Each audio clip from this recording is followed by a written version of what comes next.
విశ్వానికి పంచభూతాలకు గురుదేవులకు ప్రణామం.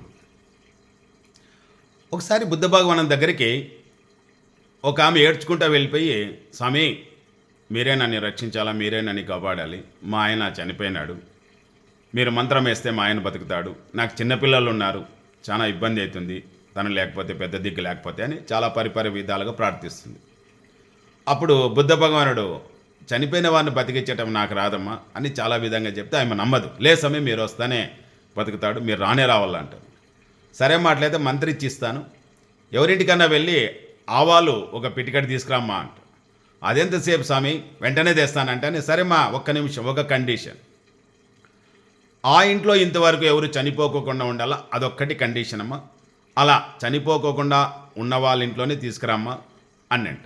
అంటేనే స్వామి ఈమె వెళ్ళి అందరి ఇంట్లోకి అడుగుతుందంట, అమ్మా పిటికడ ఆవాలి వండమ్మా, మా ఆయన చనిపోయినాడు, బుద్ధ భగవాన్ దగ్గరికి పోతే ఆ మంత్రి ఇచ్చిస్తే మా ఆయన బతుకుతాడంట.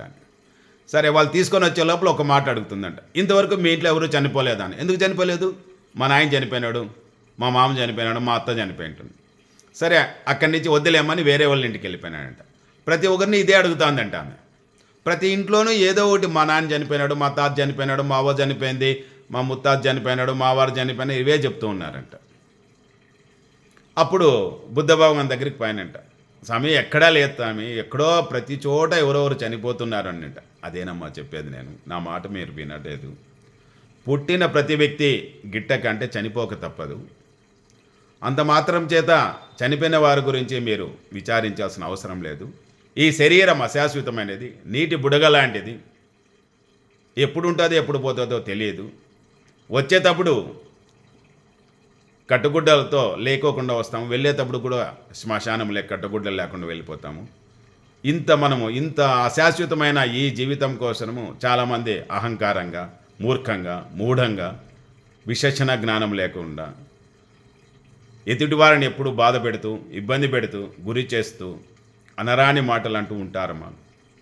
కనీసం జరిగేదేదో జరిగింది, నేను ఒక మంత్రం ఇస్తాను నీకు, ఈ మంత్రం తీసుకొని జపం చేయి, నీకు బాగుంటుంది, ఆ దేవుడు నీకు కరుణిస్తాడు, నీ పిల్లలకి కరుణిస్తాడు, నీ భవిష్యత్తు బాగుంటుంది, పిల్లలు భవిష్యత్తు బాగుంటుంది, భగవన్నామస్మరణ చేస్తూ ఉండమ్మా, దానికి మించినది ఇంకేమీ లేదు అని చాలా పరిపరి విధాలుగా ఆమెకు జ్ఞానోపదేశం చేసి ఆమె శాంతపరిచి, ఆమెకు తర్వాత అన్ని కార్యక్రమాలన్నీ అయిపోయిన తర్వాత ఒక మంత్రం ఇచ్చి ఆమె మంచి జీవితం అనుభవిస్తుంది.